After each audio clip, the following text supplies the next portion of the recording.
लाडकी बहीण योजना या योजनेचा जो नोव्हेंबरचा 17वा हप्ता आहे, या 17व्या हप्त्याच्या वितरणाच्या संदर्भात प्रचंड संभ्रम निर्माण झालेला आहे आणि हा हप्ता फार कमी लाभार्थ्यांना आलेला आहे। म्हणजे यावेळेचं वितरण हे जून जुलैमध्ये जसं एकदा झालं होतं की लाखो 26 लाख लाभार्थ्यांचा लाभ थांबवण्यात आला होता आणि मग त्यांची स्क्रुटिनी केली आणि त्याच्यानंतर सप्टेंबर ऑक्टोबरमध्ये त्यांचा परत लाभ चालू झाला। आपण तो मुद्दा लावून धरला होता।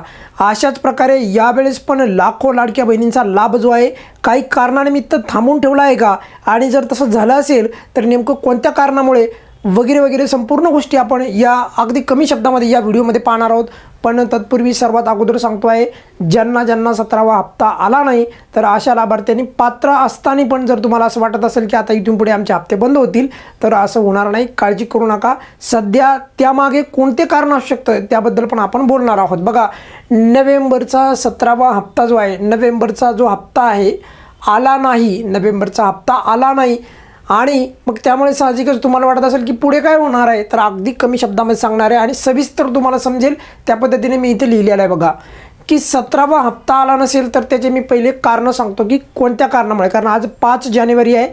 खरं तर आतापर्यंत हप्ता यायला पाहिजे होता, कोणतंही कारण नव्हतं, इतका वेळ विलंब लावायची गरज नव्हती। 31 डिसेंबरला वितरण झालं आणि त्यानंतर वितरण झालं नाही, मग 1 2 3 4 आणि मग आज तर 5 जानेवारी आहे, आज संध्याकाळपर्यंत पण वितरण झालेलं नाही आणि आपण पाहिलं होतं वितरण करा या संदर्भात आपण आपल्या चॅनलवर तो मुद्दा पण आपण लावून ठेवत आहोत आणि इथून पुढे पण 17व्या हप्त्याचं जे आहे वितरण करावं या संदर्भात आपण नक्कीच तो मुद्दा ठेवणार आहोत। परंतु बघा, स्क्रुटिनी चालू असेल का किंवा स्क्रुटिनीमध्ये नाव जाणं हे देखील काही लाभार्थ्यांचा 17वा हप्ता न येण्यामागचं कारण ठरू शकतं। दुसरं कारण असं हे पण असू शकतं की निधीची कमतरता, कारण की यावेळेस बघा लाडकी बहीण विभागाचा, महिला बाल विकास विभागाचा GR आलेला नाही, तर त्यामुळे निधीची कमतरता हे देखील एक कारण असू शकतं। पण सर्वाधिक मोठं कारण मला जे वाटतंय ते म्हणजे स्क्रुटिनीमध्ये नाव जाणं। आता तुमच्यापैकी बरेचसे लाभार्थी म्हणतात मग स्क्रुटिनीमध्ये नाव गेलं म्हणजे आम्हाला लाभ येणार नाही, तर असं नाही आहे। बघा, जून जुलैमध्ये स्क्रुटिनी झाली होती, सर्वांना माहीत होतं।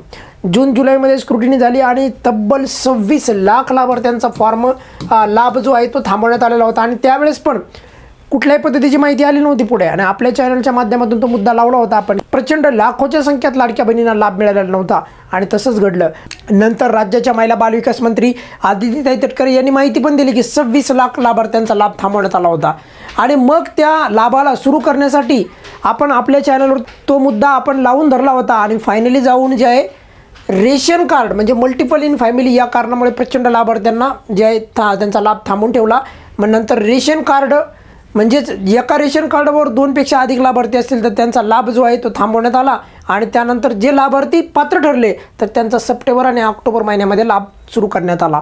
पण आता इथे महत्त्वाची गोष्ट अशी आहे की तुम्ही म्हणाल मग आता यावेळेस पण तसं काही झालं असेल का, कारण इथे स्क्रुटिनी झालेली आहे। आता मधला वेळ जर पाहिला तर 2 महिन्याचा कालखंड होता आणि मला नाही वाटत की शांत बसतील, काहीतरी स्क्रुटिनी केलीच असणार आहे आणि त्यामुळेच एकंदरीत जे आहे की ज्या लाडक्या बहिणींना म्हणजे आता बघा बऱ्याचशा शासकीय नोकरीमध्ये असणाऱ्या लाडक्या बहिणींनी पण लाभ घेतला, पण त्याच्यामध्ये स्क्रुटिनीची प्रोसेस ही कंटिन्यू चालणारी प्रोसेस आहे, त्याच्यामुळे कदाचित ते स्क्रुटिनीच्या मध्ये नावं गेले असतील।